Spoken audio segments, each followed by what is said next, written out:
Welcome to the podcast that questions everything, from conspiracies to philosophy, from science to religion. We will be looking at the construct of the illusion, and as always, we will question everything. Welcome to Everything is an Illusion, the podcast where we question everything. I'm your host, Rob Wallace. I'm joined again by the bearded master of sci-fi, Mr. Greg Andrew. How you doing, Greg? I'm very well, sir. How are you? Not bad, not bad. Good. It's been 2 months, I think, since our last podcast. A well-deserved 2-month holiday break we've been on. And can you imagine, in that 2 months, the world has literally changed. It was one way, now it is another. Well, that's the beautiful thing about the whole idea that it's an illusion, you know? It is an illusion, and it continuously changes. And I've been listening to a lot of Dan Carlin, who's a kind of historian, and he gives that perspective of history. And that perspective of history is, you know, and you're I suppose if you go into space and you're looking back at the blue dot and you realise that everything that you've ever, I think it was Carl Sagan who said everything you've ever experienced, every religion, every thought, every history, idea, sexual encounter, etc., happened on that one blue dot, and you scale back and there's an infinite amount. Yeah. Shit changes. It does indeed. So, what have you been up to since we've been away? Because I know you're a man, the audience will want to know, hey guys, where have you been? The audience will want to know. Like, 1 minute you're there, you're talking about Scandinavian guys. The box saga. And the box saga, and we're talking about the moon, That's JFK. Alien mind vampires, holographic moon, flat earth. There was a rumbling of an upcoming election. You took a break. The world goes to shit, allegedly. What have you been up to? So Rob, what have you been up to, sir? I've been up to providing the solution to the world going to shit. So I've been writing a book for the last it's actually the last year, but in the last 3 months I done a crowdfunding campaign, took people's money, so I had to actually finish it to the deadline that I had committed to. The book's called Smartphone Media Production, the Media Revolution for Everyone, and it's basically a book that shows everyone and anybody who has a smartphone how to use it to create content, to create audio, video, photography, live video, and then how to distribute it via social media channels. And obviously it's a fantastic product for anybody who's an entrepreneur, business person, activist, anybody who's trying to get any message out to the internet webby people. So I think it's a perfect tool for what's happening. There's a lot of people who have became, in America and the UK, became politicised of late due to elections not going the way they wanted them. And they go on Twitter or Facebook for the first time and they don't really know what they're doing, and they push out some crap. You know, with my book, they'll learn how to make good quality content, video, photography, branded, etc. How to push it out, etc. Awesome. So that's what I've been doing. I've been living in a cave like a savage, typing. My beard is about 5 inches at the minute. I have literally not shaved, not You're really done much in the last 3 months. I've just worked my day job and then wrote book, edited book, create images for book, create website for book, create social media for book, learn about printing, learn about ISBNs, learn about... And this is one of the things I push in the book, you know, it is a mobile phone first world. You know, if you have a problem, you just Google it. You know what I mean? There's the answer. There's a YouTube instructional, there's a kind of blog, there's a PDF 7-step guide to. You just get the shit done, you know. But I'm giving you 10 years of media and thinking like this, shortcuts and hacks. essentially, of how you do this shit, how you make shit happen. And it's real. It's not one of these kind of guides written by some academic bullshitter. It's awesome. So it's written by a non-academic bullshitter, folks. Oh, it's this kind of experience. The experience comes from working with you over the years, working with loads of people over the years, making short films. So I've got a full video section on how to make video, where I talk about all the different things that goes into video. That experience comes from making short films with yourself, learning about all the different kinds of shots, movements, angles, what makes a good scene, what makes a good story, how do you structure it, how do you can convey that message to a non-creative, then how do you distribute it, so it's all in there, it's all condensed for all the main creative things that you can do with a phone, which is absolutely everything. You have a BBC level broadcast studio in your pocket. 10 to 15 years ago, the only places that had that were big national and corporate news and media kind of studios. Now everybody has one in their pocket. The difference is today, not everybody knows how to use it. In fact, very few people actually know that. They moan about this and that when they actually have the power that the masses have used, the leaders have used to control the masses in their pocket. They now have access to the same, and this is what's happening with like Facebook and the fake news kind of thing. You seen this? Yeah, I've seen the fake news stuff. So they're trying to censor fake news, etc. This is because the power that's in your pocket is so fucking mighty that they're now starting to the snooping charter, fake news. They're shitting themselves because we have the same capacity, the same tools. I will show you how to use it in my book, smartphonemediaproduction.com. Links in the description.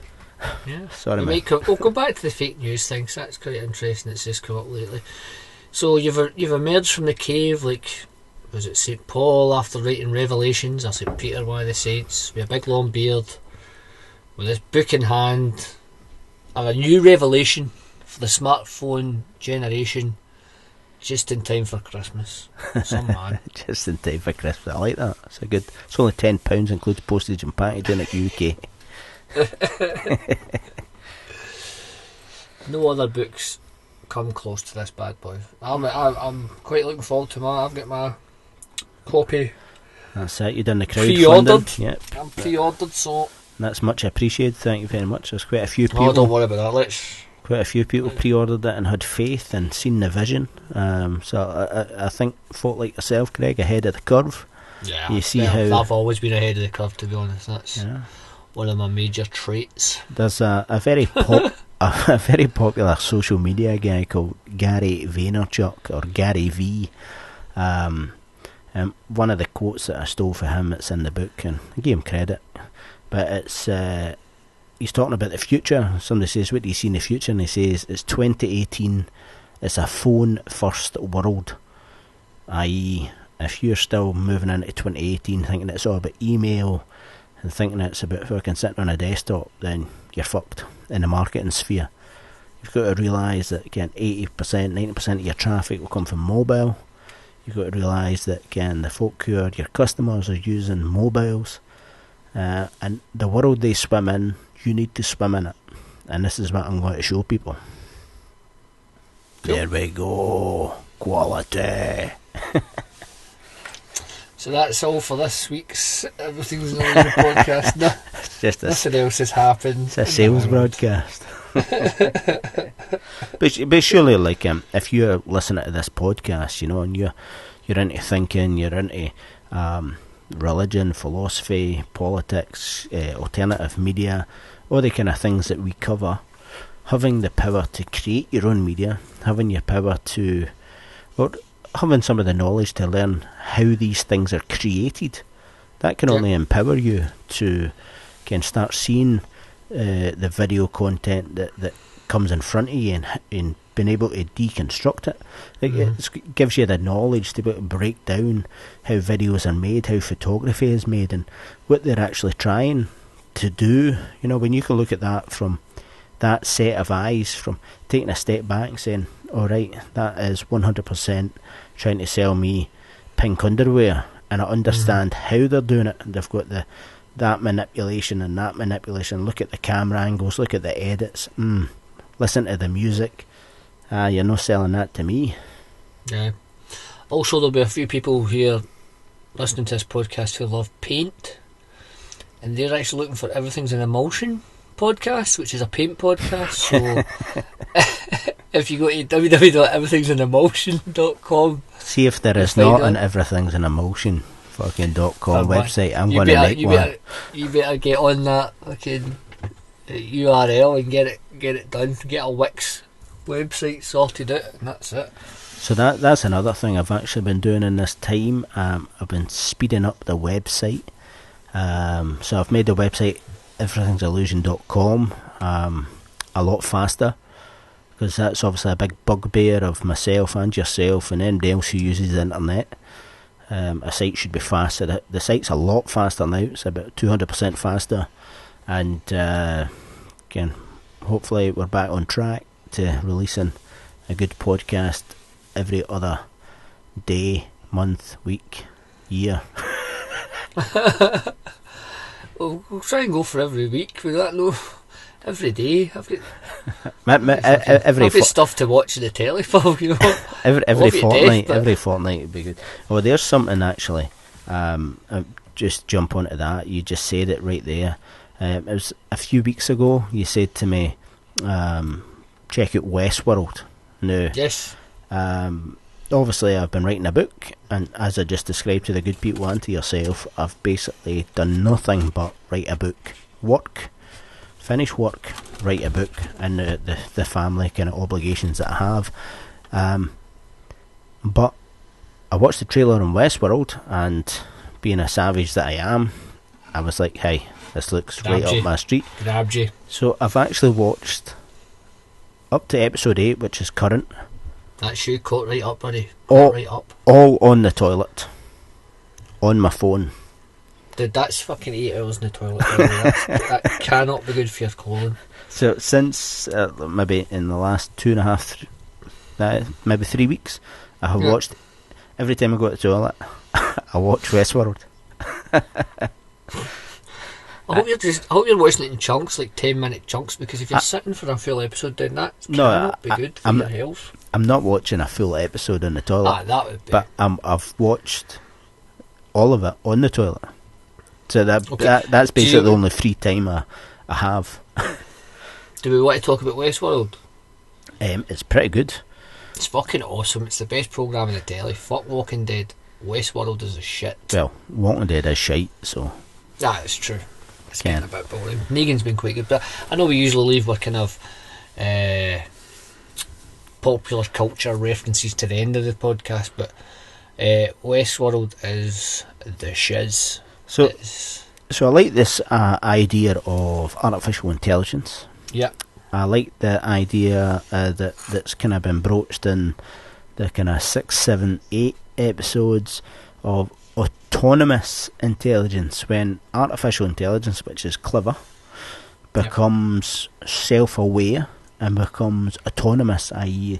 it starts to like program itself, like Maeve has so that kind of that's where it gets exciting for me, but they're obviously alluding to the fact that this has happened many times before, and your Cannibal Lecter character has put safeguards in, or somehow like burnt it to the ground, kind of like the old school, where there was like loads of dells and shit in the base level, kind of like desktops and stuff, and now they swaz about with their fancy tablets.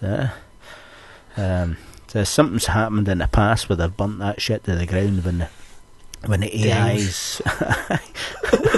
That's what I looked like. They were fucking... It was like the whole place was fucking a disaster zone, apart from the very much working computer.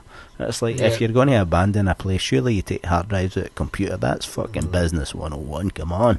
You don't leave your fucking sensitive info. But maybe they're not using hard drives, it's the future. Or is it the future? Yes. Okay, it's the future.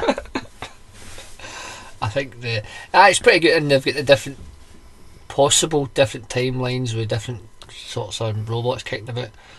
We'll not go too spoilery in case everybody in the podcast land's not caught up with it, but it's been really good. I have enjoyed the whole idea of a kind of creative mind within. Like the second you start questioning things in your mind, that's when you become self-aware, and how they're trying to manipulate these artificial intelligences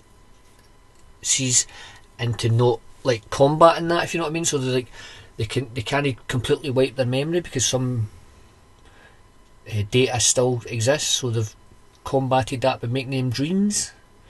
So they dream a little, but that's just so that they don't overload. But some of them dream too much or remember too much. It's really interesting, and also there's boobs in it.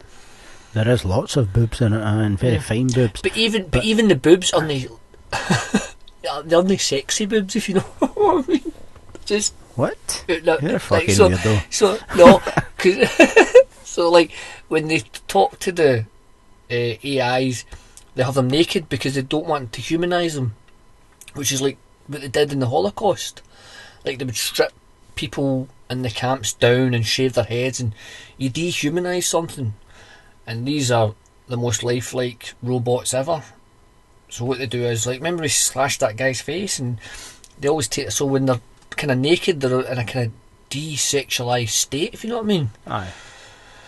So that's kind of what I meant by there's no sexy boobs.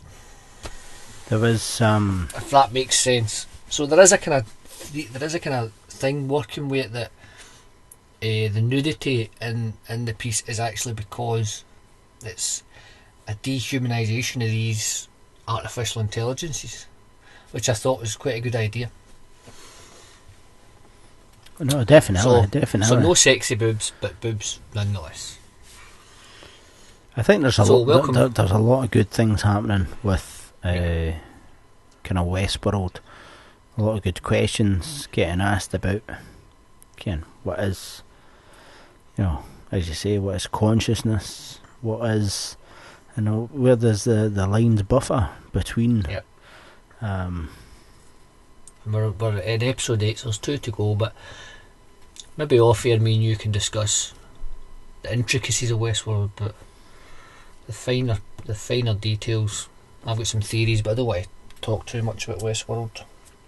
Let's talk about Trump then. Since the last time, since the last time we were online, there was an episode in the past where we predicted that, or we talked about the possibilities and the forecasted that Trump would play a game of media manipulation and basically promise a chicken in every pot, and the American population would potentially vote him in, and holy fucking shit wowzers, he became the president, or the president-elect. He's not the president yet, but president-elect of the United States of America. Called it. What have you got to say about that shit, man? We called it. The thing I do remember for that podcast when we were talking about a possible Trump presidency was that the Senate and the House would be like a block, a building, a wall, if you will, against them, because they would maybe vote Democrat in with the kind of local elections and then keep a Republican president. But the Republicans get a clean sweep. I think they get the House of Representatives, the Congress, the Senate, and President all under the Republican banner. Whether he can work with people, I think is going to be neither here nor there, because I think the Vice President elect, Mike Pence, seems to be. I think he'll be the guy pulling most of the strings and doing most of the heavy lifting. He seems to be quite the kind of political right wing leading, Christian-y kind of. I think Trump is man behind the scenes, whereas Donald will just be the president, if you know what I mean. I think Trump, from what I've gathered online and reading bits of his book and interviews about him from other people, is he's very much a kind of power delegator. you know. Yeah. It's like, you're good at this, you get that done, here's the authority. Yeah, and he takes the credit and shoves his name on it. Yeah. Yep. So you probably do that with government as well, you know. Just, I suppose, but when you're running an empire, you really can't be like me when I wrote my book there, and still getting in this process. I'm a one-man machine doing everything, like every aspect of everything. I'm guessing when you're running a multi kind of international kind of global corporation, you cannot be the guy who builds the website and the guy who does the admin for the accountancy. It's not possible. We're in quite a kind of weird position in this country, is that our government has been dealing with him on a business level for like the last 20 years maybe, with his golf courses and his he has, I think he's got a wee bit of heritage here on his mother's side, so he visits here quite a bit, likes to play golf. There's So we've had two some golf dealings with him. courses, two golf I think so, courses yeah. in Scotland. He built he built one up in Aberdeen, and he bought the one down near us at Turnberry, Trump Turnberry as it's called now. And I think Alex Salmond, the ex-First Minister of Scotland, was on the news as he got elected talking about him and says, when Donald Trump is winning and everything's going his way and he is on top of the world, as you could see him in his first press conference after the win, he seems a very jovial man who's you're able to work with, you're able to be in partnership with. The second roadblocks start coming up with him, the second conflict starts affecting him, the ego takes over, and then he's a fucking nightmare.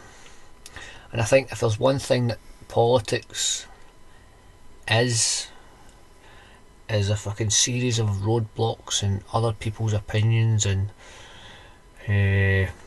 constant compromising and stuff, and which is a way a kind of democracy should work. You know, not everybody's voted for Trump, but other people have voted for a kind of democratic kind of leaning politics. I would say Hillary, but What a democratic leaning. There's no democratic anything in the US voting system. But I see before. I don't have a problem with their voting system. I know this electoral colleges and the popular vote and all that stuff. Unless you've got full, what's proportional representation. I mean, America's a big place, and it's a very. I think, like in Scotland, we don't even have. We've got half proportional representation, half first past the post for our Scottish elections, and it's a system set up for no person to be in control. Oh no, that's for sure. But if you take out the actual system that the voting comes under, and you just look at the way, like, if you look at politics in the last 20 years, the last 10 years, the last 5 years, and again, smartphone media production, one of the big things that changed in this political campaign was the ability for me, you, and anybody else that's got a wee bit of media savvy and a wee bit of technology, i.e. a phone, to influence everyone around them by creating witty content, video, photography, memes, graphics, posters, etc. Going on there to Facebook, Twitter, tweeting, Instagram. Yeah. Everybody is now an influencer, everybody is now a manipulator. And in America, obviously the power, and still in the UK as well, but the power of mass media is still there, it's still real. But the two big candidates, being Trump and Clinton, they both got like something like 97% of the media time, like the mass media time on air. Yet there was a few other people running, Jill Stein and some other guy that it was in favour of cannabis, and both of them they got like one interview on a mainstream cable show somewhere and one interview there, but they weren't in the big debates, and that really manipulates and influences the people who are not really into politics. They just want to exercise the democratic vote to right, and like me, they don't even know the other two candidates' names. they just like, all right, my options are again A or B. To be fair, that's kind of America's. That's up to America to change if they want to. They seem to be quite. Oh, we have to change it as well. Again, quite lacklustre about the fucking two-party system over there. It doesn't seem to be any sort of kind of major push for some sort of rejigging. I mean, I know like. RT, the Russian TV, they've been pushing it hard, but they're now on the official propaganda list. This is even the European Union just passed a thing this week to officially combat the Russian propaganda machine that is RT. No, I mean that kind of brings into kind of, as we say, we question everything. The whole idea of this kind of debate that's going on about fake news that we spoke about earlier. I mean, there was a lot. I mean, there's some of the kind of stuff I follow online. They're saying this is a First Amendment thing. It's a freedom of speech thing. It's a kind of they can't be bringing in all these policies. Obama wants to do it, and so will Trump. And Trump's kind of trying to do it in a kind of libel thing, so he can sue people because he fucking loves to sue people. But the kind of main culprit of the fake news thing, it was a kind of money maker. It was like a click. If you click here, the advert pops up. So this guy would make up stories, and folk would click it and they'd make up like weird websites that looked official, and you always get them and you kind of look at it and go, that's not real. But folk were taking it as real. But he's basically just making money off clicks and advertising. Then there's the kind of tabloid news kind of vibe that goes about now, like Fox News and all that stuff. When I was younger, back in the day, Rob, when I was a young man, I always had that, my imagination of how a newsroom worked was the film All the President's Men. I don't know if you've ever seen it. It's about the Watergate scandal, and it's Robert Redford and Dustin Hoffman, and there's a kind of serious bit in it where they try to confirm a story, and how they confirm the story is they have to get two confirmations of it, if you know what I mean, like two people to verify that the story is real. Yep.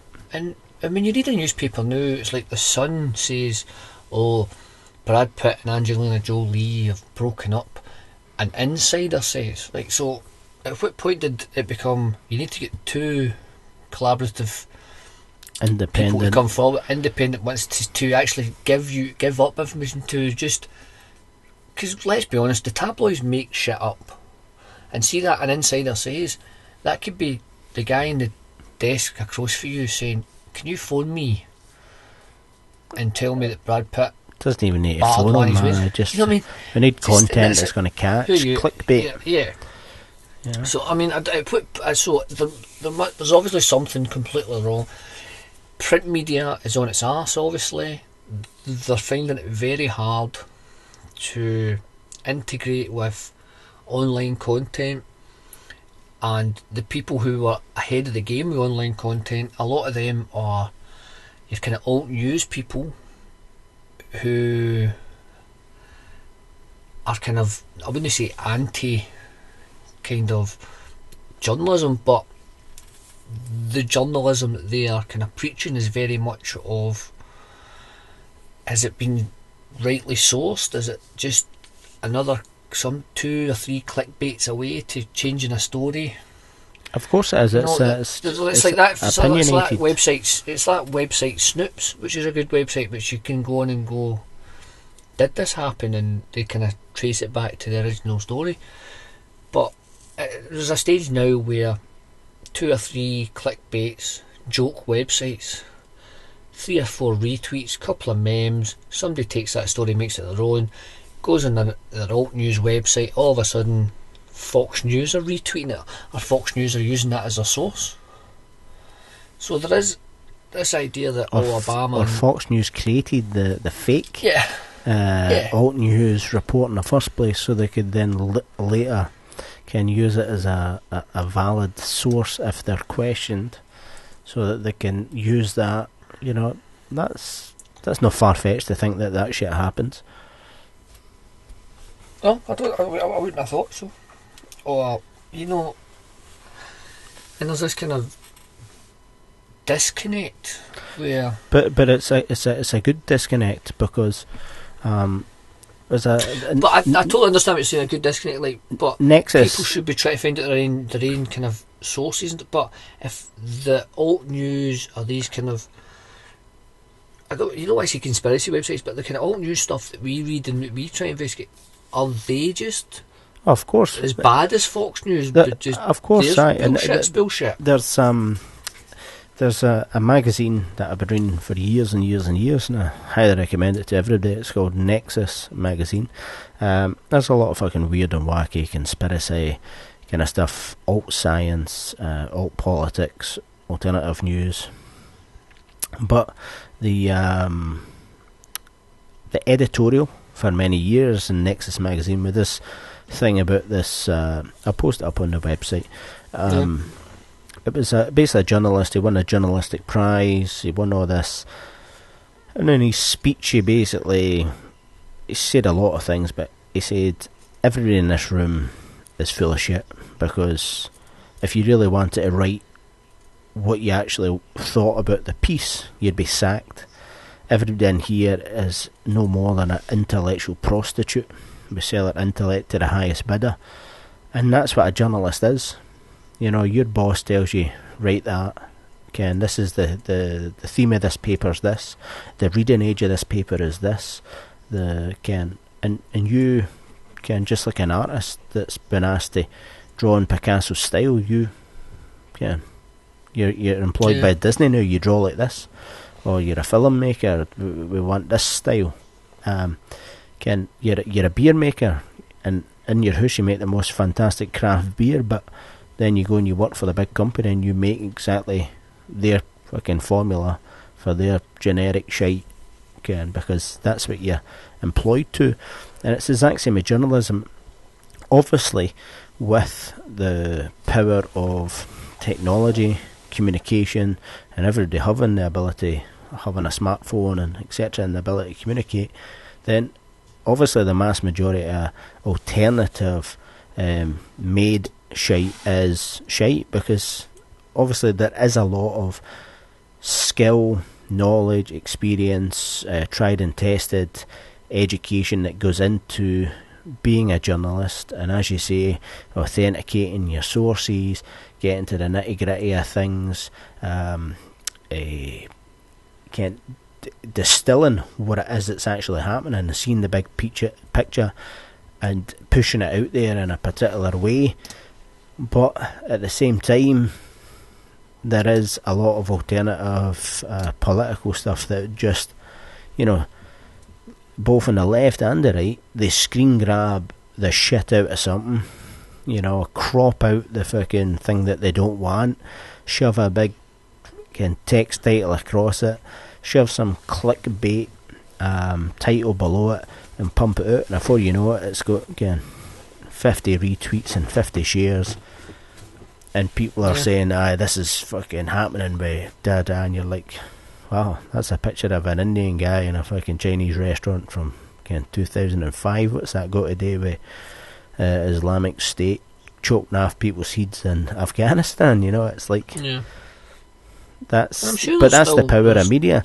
But the power is, I think for me the scary bit is this podcast essentially comes into alternative media, and the 7 if you like steps that Facebook are going to take to reduce or to authenticate, and then what the government will put in place to authenticate, will basically come down to a kind of Chinese state-run where only officially paid up members to the people who what am I looking for, filter it, and the people who, the official body that governs it and puts the parameters on it. If you're a paid up member and you're officiated by the government, you'll get a news channel like Channel 4, a newspaper. Everybody else will be basically your ability to get good rankings on Google, your ability to beat the Facebook algorithms and show up on people's timeline, all that kind of stuff you'll be stifled. They will cut the shit out of your content so it doesn't get shared. You know what I mean? It'll have I think Google use an algorithm called Penguin to basically, if you've got using black hat SEO, search engine optimization techniques, there's an algorithm called Penguin which penalises you and then can basically drops your website like a ton of bricks to the back of the queue. So when somebody types in all your keywords to get your fucking site, you're still at page 300 on the fucking Google rankings.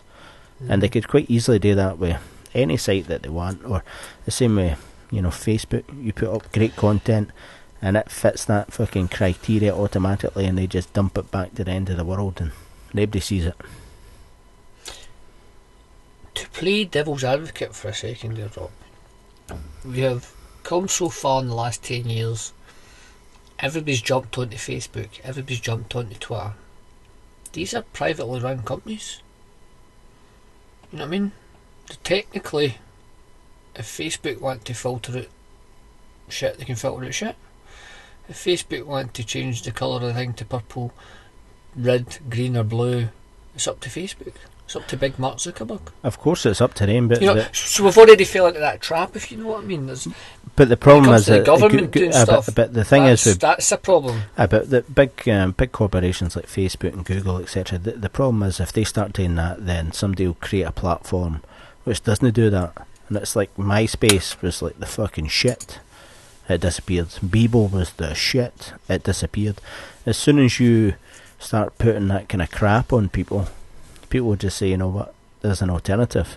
Somebody will create an alternative. So if you're like... so it might be too big then, dude. It might be too big. If Facebook change it that much and people and they get what they want out of Facebook, they might just say, oh, what happened to all that content? What happened to all that stuff? I want that back. That's... Sign a petition. I doubt it, but... No, but it's a natural... The thing about the internet and the thing about... And what's happening at the minute with communication and all these kind of things is the government is always a few steps behind. So, and big corporations are even a few steps behind, and that's why the political landscape is changing. People are now, again, with the phone, with the computer, are empowered to not just be an observer, but to be a creator, to be, hey, I've got an opinion on this, I'm quite funny and witty. Oh look, there's an app called Meme Generator. I'm going to fucking use that to create funny content on this election, on this sports event, on this whatever. And we're no longer just consumers of the crap that they pump in. We're now creators and consumers, and we can interact and complain instantly. And we using Facebook Messenger and various other things, you can see that company or that person has acknowledged your message instantly. And it's not like you emailed them and you wait fucking 3 weeks. You can see straight away, and so we have power, and the problem with them attempting to, big corporations and governments, to cut down that power. The whole thing about the internet is it will create some other thing which says, well, you have your power, but you keep it over there, and we'll create this over here. And that'll continuously... we've seen that with the banking, with cryptocurrencies, decentralized cryptocurrencies. But we'll see it with the WikiLeaks kind of stuff, all that kind of information, people releasing it and doing loads of... The internet is the equaliser, but I think we'll have to go through many testing times where the old rule use all the techniques and tactics they have used to rule for 2,000 years until the people realise that the rules are different here. The rules are different in this age. Every single person on this planet has the capacity to be any other person on this planet. It's not like back in the day where the fucking, you were born in a big fucking silver spoon up your bum, and you owned half the land, and everybody was fucking uneducated, kind of peasant. You know what I mean? Fucking the entire world is open to us on the internet. Yeah, I mean, you can do a fucking MIT university degree, Massachusetts Institute of Technology university degree, for free. There's some fucking guys released fucking entire degree courses to the internet. He hacked their fucking thing and put all their fucking content on. You know? Like a fucking $100,000 degree you can now do, like Open University, for free. You maybe not get a bit of paper, but you'll be able to fucking sure as hell do everything that the cunts did that paid the cash. Viva la revolution. Yeah, that definitely did. But at the same time, that asks loads and loads of questions about what is governance. How do people, how do we best govern it? If you look at nature, there's some fantastic structures within nature for how, again, big communities, hives, you know, how they communicate, how they structure and organise. Interesting. You missed these rants, didn't you? I certainly have, sir. I certainly have. So Donald Trump's going to be president then, is that what we're saying? I think it's good in the respects of Hillary was very much, well, it's that double bluff in it. She very much was in the pockets of all of the corporations, but at the same time, Trump's a big fucking property man in major cities like New York, etc. He's obviously rubbing shoulders with every fucking top of the food chain kind of crazy person as well, corporations, etc. And there's a guy on the Masato Toys forum, a guy called the Dag Lord, and what a name, the Dag Lord. He's got a thread about basically the Trojan horse of Trump, and what he's done in the thread is looked at all the different people that Trump is bringing into his team. You know, who are these people?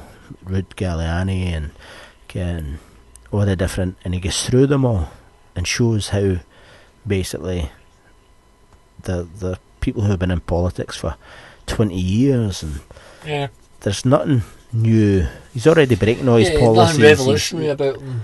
He's already breaking all his promises. He's but at the same time, I think it'd be better for trade, and at the end of the day, nobody wants a big war. And Hillary very much was somebody who, 56% of the fucking gross national product is war, so she would be prolonging that. Trump looks to be saying, no, Apple, you're manufacturing your shit in Arizona. Send the Mexicans home, let's build a big wall. So there's definitely shit going. Maybe it's a grassroots, what do you call it, civil war.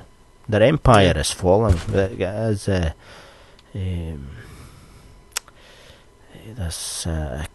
think it was a French guy. Starts with V. He's a philosopher.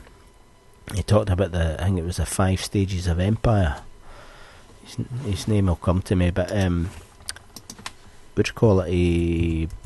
Trump and America are in the last stage, basically the decline of empire, when they've spread their reach that far that the only way is down. You know what I mean? So I think it's interesting times. What's your thoughts on? Well, on Hillary as a candidate, or as on Trump as a on anything? I mean, on anything. Well, I think there's this idea that he's the Trojan horse coming through. He's going to change politics, and I don't think he's that radical when it comes to changing the politics. I think he's quite happy with how the voting system voted him in. I think he's played the game.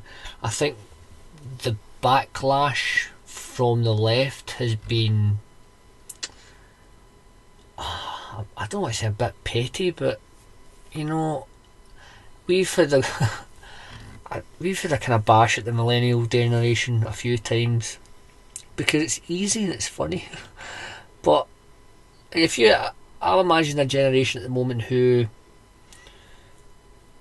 you know, I'm not saying mollycoddled, because I'm sure there's some sophisticated, smart people, thinking people out there, but the kind of people you see in the telly who were out, not my president, all this, they're the kind of generation of, maybe if they were 18 or 20 when they first voted.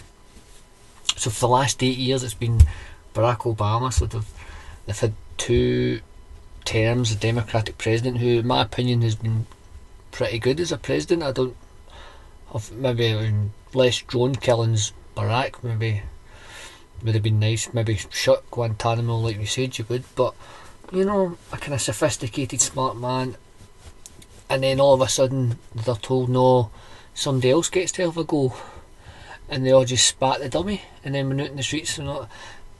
You know, that's how the right wins quite a lot of the time, because they just let the left implode, which it likes to do, like it's doing in this country as well. So I think there's a bit of that's kind of annoyed me. This idea that America's all of a sudden, like, it was the same with Brexit. We could have foretold what the outcomes would be. I think we discussed that when Brexit came through. It was this working class people who feel that they're not being represented, and they're given this vote out like a kind of fuck you establishment. Every person says we want this. Well, you know what? We don't fucking want that. We don't want this. We don't want your shite. And it was the same, like the fact that none of the pollsters, none of the big corporations had predicted a Trump win. It's just baffling. But it's not baffling to me. I think we discussed it. We saw it.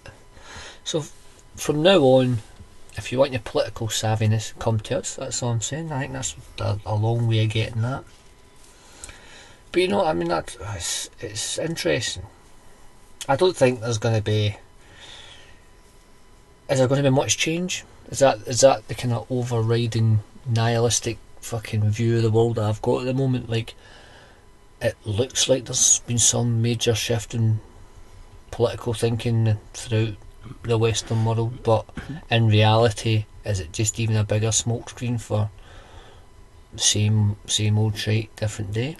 That's one of the things I've been thinking about a lot, and I discuss with yourself, and we've discussed in a podcast before, and can talk to the wife about, is like the long game. You know, we live this 70 years, and again, it's like 4 to 8 years political kind of cycles in our country and the US, and you get caught up in these things where people promise this and they're going to do this, and they have like 4 to 8 years to do these things. You know yourself, 4 to 8 years, you don't really get a lot of shit done. Never mind, change. Obviously, some people have done amazing things in 4 to 8 years, but the reality is most of it's just smoke screens, then it's disillusionment, and then it's apathy, and then the next hero comes in, promises a chicken in every pot, and then it's smoke screens, apathy, then the next hero. And the long game, the people behind the puppet continue to push their long game for central bank dominance, for one world government, for a microchipped enslaved population, or for a unified one world government where everybody is a spiritual enlightened super being and transcends space and time as they meditate with a single breath into the unifying universe of love. Who knows? I think I voted for them the last time. That party.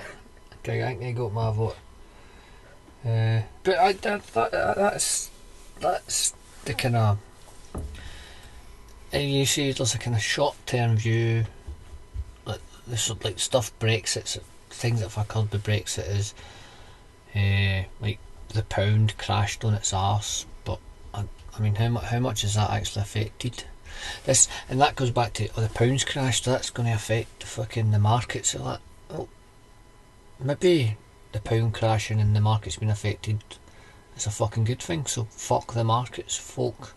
gambling with money that doesn't exist, that affects fucking working class people. Oh, the NHS is going to suffer now for the next 10 years. Is it?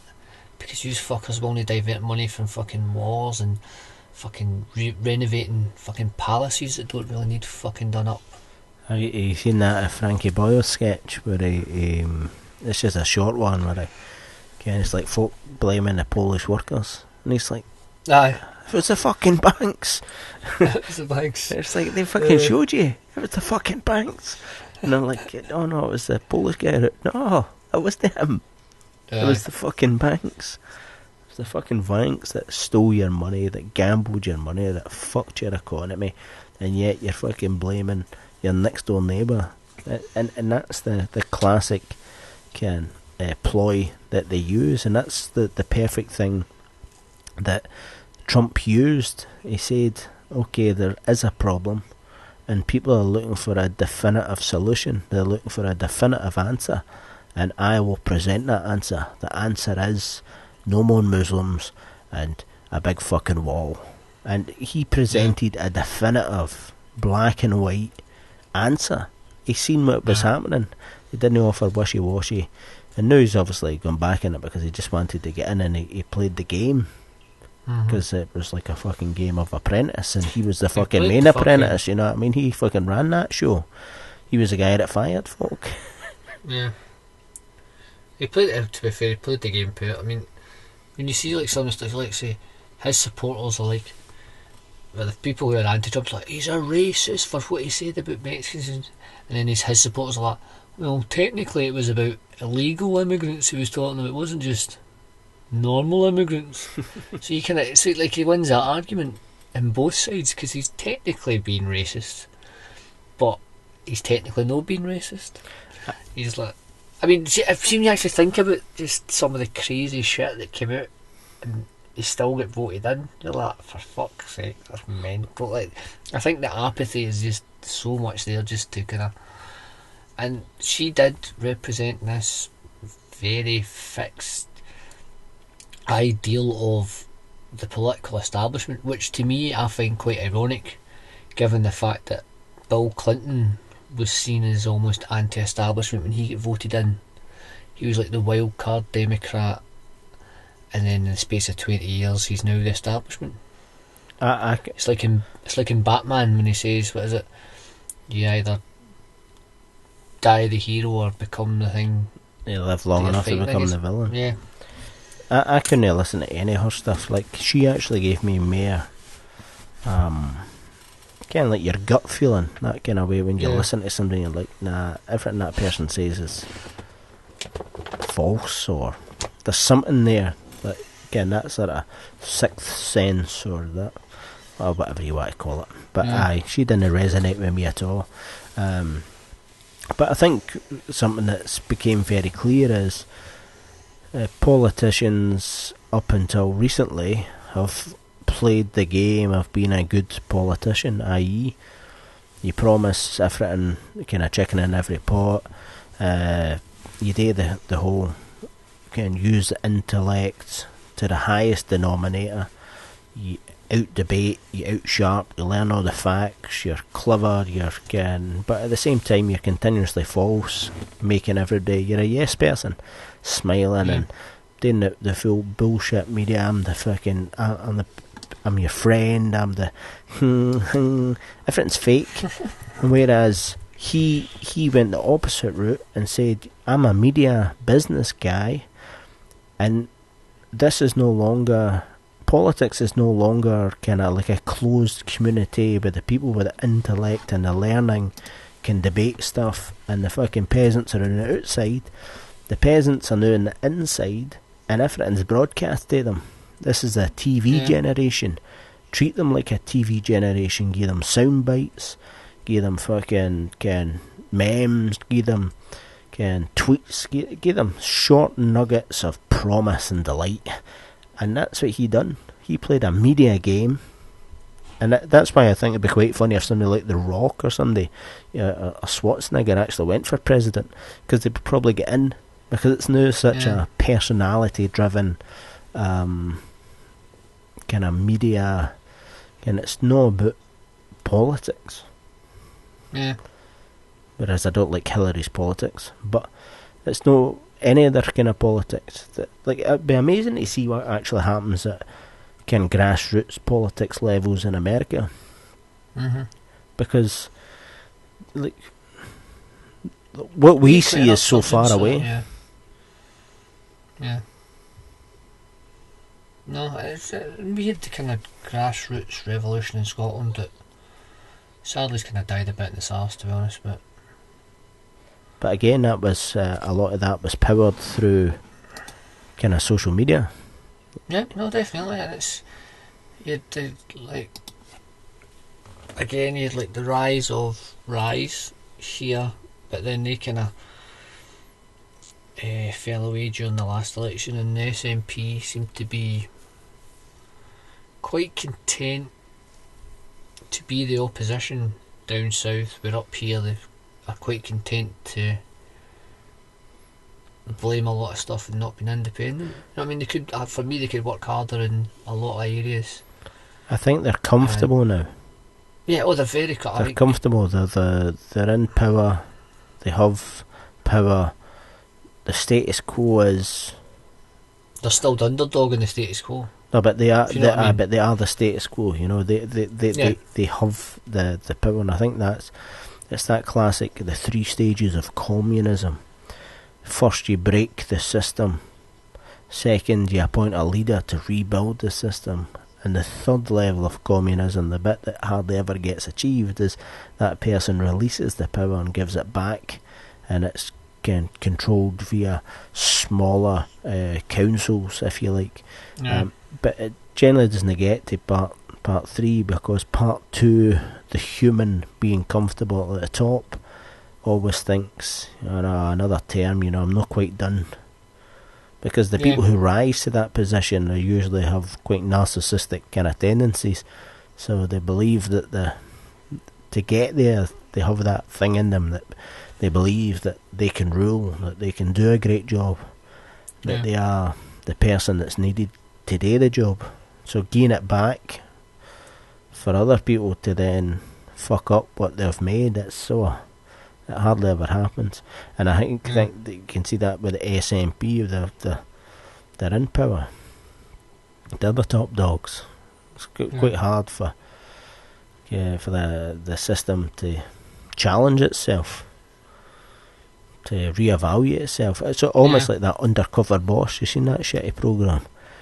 You need somebody for the boardroom to go back and go and work in the chip shop and see how it's actually done. Yeah. I think that's a valid point about the chip shop. Who doesn't like chip shops?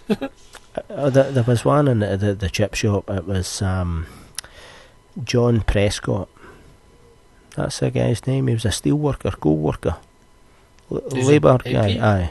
Aye, he became chairman of the Labour Party. Aye, and there was one where it was a documentary, and he was working with young folk from inner city that had basically no aspirations at all. And he was working with them and talking to them and talking about how he was just a guy who worked in the flare, and he worked himself up. He was keen to see how it worked and why it worked. And then the lassie was working in a chip shop, and he was talking to her about the chip shop and about her shifts, and she had no interest at all in her rights, how it worked, anything. And he's saying, no, you really have to be involved in it, you know what I mean? It's like, it's good for you, but it's also good for your boss, if you can come up with ideas to make it more efficient, or that, it was interesting to see a high level politician at the end of his career being so down to earth about how the real world really works, helping a 16, 17 year old lassie and various other youngsters sort of deal with the real world, what they should really be looking at and how it really works. And you might be working in a chip shop just now, but the world is your oyster, and I'm an example. And modern politics, if we go with the American model, Hillary and Trump are out to go, we get 2 multi-millionaires that are so fucking far removed from anybody who's ever worked in a chip shop. Yeah. I mean, if to sum up the state of British politics for me is Saturday night, Strictly Come Dancing. Which in America is called Dancing with the Stars. We actually have, at the very moment, the former Shadow Chancellor of the Exchequer, who was the Secretary of State for Children, Schools and Families, quite a high position in the cabinet, quite a high post, now dances on a Saturday night. It's Mr. Ed Balls, and if that doesn't sum up the state of whatever happened to them going in the fucking after dinner circuit and telling stories about how they fucking ran into somebody in the fucking members room one day. It was all uncomfortable, you know. It's fucking crazy. That's the celebrity lifestyle is the thing to be achieved now. It's no being a fucking politician and doing your job. It's going on telly and dancing about, or going on telly being an apprentice. Ah, fucking hell. Viva la revolution. Well, that's So what else has happened, dude? they're making a remake of Highlander. I know, I saw that today. I'm fucking raging. I am absolutely livid because, as the world knows, Highlander is possibly the greatest film of all time. But it's a perfect example of, it seems to be in the last wee while, you know, they've remade, I was about to say they've remade loads of movies, and I'm struggling to think any, but again, Total Recall, RoboCop, again, a lot of, they just did Ben-Hur. Ben-Hur. No. It seems to be a lot of classic movies that don't need to be remade. You know, they're classics. You just keep it as it is and get somebody with half an inkling of creative spirit and make some new films. There's plenty of stories out there. We did wax lyrical about how good Westworld was, but it's a remake as well. It's a remake, and it's.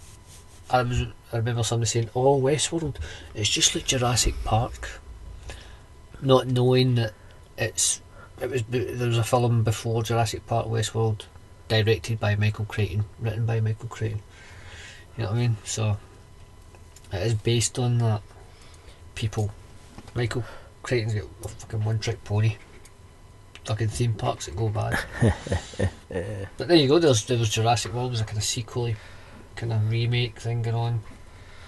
And obviously there's a new Godzilla movie. Yeah. One movie the King Kong actually. King that Kong. looked quite badass, to be honest. Yeah, maybe I've just been fucking pernickety, but I went to the cinema recently and I watched Doctor Strange. Now there was a few things about Doctor Strange, which is obviously a cheesy Marvel movie, which I found absolutely fascinating. I went with my partner, and she basically only goes to see sci-fi and stuff like that with me so that she can get an ice blast, one of the big fucking slushy things. Did she get the mix? I don't know, she spends about £5 minutes about the size of her head, and she gets brain freeze the first 20 minutes and then just sort of looks bored for the next hour and a half. Too scared to look to the left because she's got a kind of, it's another shite sci-fi movie, Rob. But I really appreciate the fact that she comes with me so I don't have to go by myself.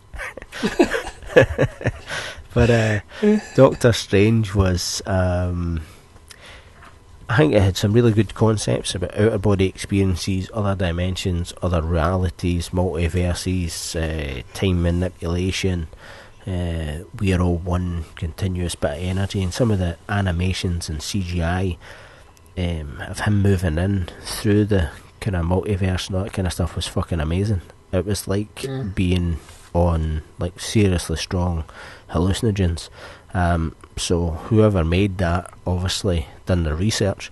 So take a big dose of mushrooms or something. The main person, the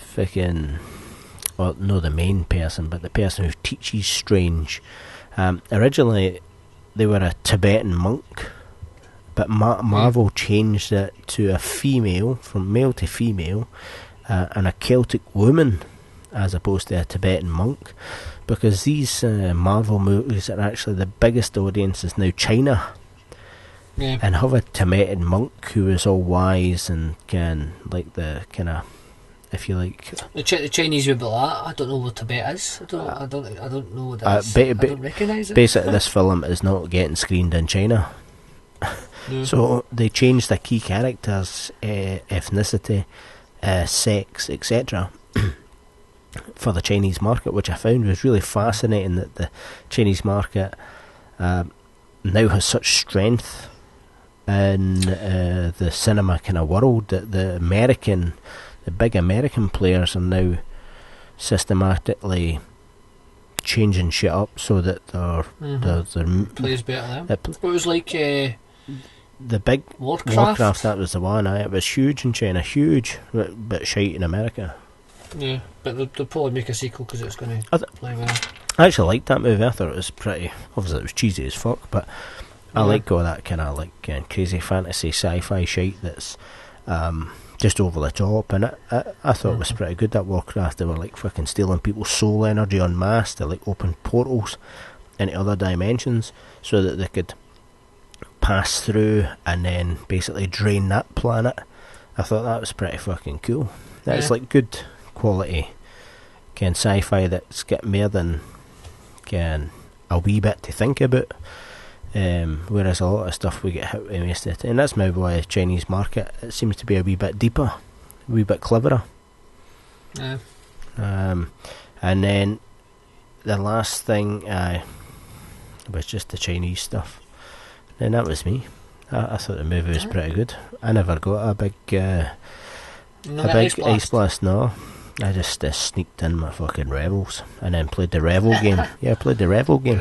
I'll have my bit of that. The Revel game. I'm rubbish at the Revel game because I like all the Revels. So they are.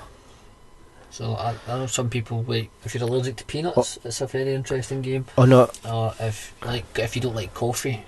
No, that's not the game I'm playing. Are you just guessing what you have before you eat it? No. I play. Maybe I've just created the Rebel game, and I think you have. But the game I play is you cannot eat the same Rebel twice in a row, sort of thing. So that's easy though. No, it's not easy. Wee circle. You use your minstrels as Malteser. your fucking like mega card, and you use your Maltesers as your mega cards. But let me tell you, it's not easy, because see that sometimes the coffee, the fucking toffee, how do you win? Sometimes you go, this has to be a coffee, or you ran out of Maltesers, so you only got 2 in a pack. It's a big fucking family size pack we're talking here. So you maybe only get 2 or 3, and 2 or 3 fucking minstrels, and the rest are all raisins and nuts, and you didn't can. Like a fucking a toffee could be the shape of a nut. You think it's a fucking nut, you just ate a nut and you're like, ha, I'm going to eat this, and then it's a fucking Malteser. You're like, oh fuck, I fucked. Pure raging with yourself watching Doctor Strange walking out halfway, fucking lost in the Elf's game. The good lady was still halfway through an ice blast and you're like, we're leaving. That's what happens when you watch a lot of shite movies. You have to occupy your time doing something else, you know. Playing the Rebel game. I've not been to the pictures. I went and saw Trolls. Took a young lady to go and see Trolls. She loved it. I had a nice blast. And popcorn. And she sang about the Trolls, so that was about it. So I'm looking. There's a few good things coming up. I think Arrival looks quite good. So. Yep, looks very good. But I've been box setting it with Westworld and Daredevil. I banged through Daredevil. That was great on Netflix. Highly recommend. Well, that's about it, dude. I like it. But I think if that's us wrapping up, we've all promised the lovely listening people out there we'll all be a bit more organised, focused. But this was just to kind of catch up with everybody, just to let them know that we're still here and that we knew the world went to shit, and it was our fault because we won the broadcasting, and we do apologise. But we fucking called it. We called it. That's it. So to all the good people out there listening in the cyberlands, and remember, Greg, that something like 70% of our audience is in North America. Yeah. Use good people. If there is somebody listening from North America, please join us on Facebook, on Twitter, and various forums, but mainly on Facebook, and interact. Tell us what's actually happening. Okay, what's happening with the Trump government? How's the bed being laid? Are you seeing impact on the street? Because the media we get, we want the fresh social media content from the people on the ground. So get in contact. Facebook, Twitter, good. Also, Smartphone Media Production, smartphonemediaproduction.com, fantastic book, In Time for Christmas. In time for Christmas. And how do people follow your good self, Greg? And your projects, creative projects and stuff? Yeah, well, first of all, they should already fucking know. But if they don't, you can follow my ramblings on Twitter at B for the CP. That's BFAECP.